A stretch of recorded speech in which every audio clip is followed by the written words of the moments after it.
और शेख रशीद ने लॉन्ग मार्च के लिए लाल हवेली से निकलने का ऐलान कर दिया है। रुकावटों की सूरत में मुतबादिल प्लान भी दे दिया। उन्होंने लॉन्ग मार्च की कामयाबी की उम्मीद जाहिर की। कहा 31 मई से पहले अहम फैसले आ सकते हैं। पाक फौज मुल्क की मईशत तबाह होते नहीं देखेगी।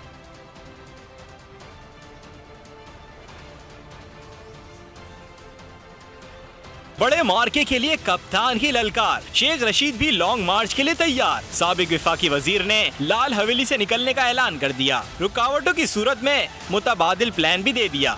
इन्होंने 32 अफसरों को 24 घंटों में डीसी और असिस्टेंट कमिश्नरों को तब्दील किया है ताकि इस लॉन्ग मार्च को नाकाम बनाया जाए।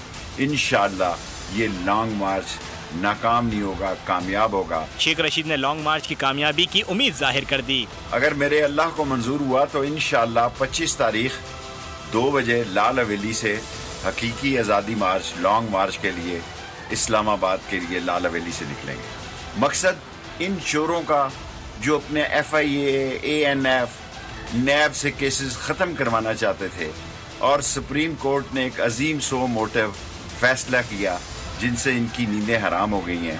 ट्विटर बयान में भी शेख रशीद ने हुकूमत को आड़े हाथों लिया।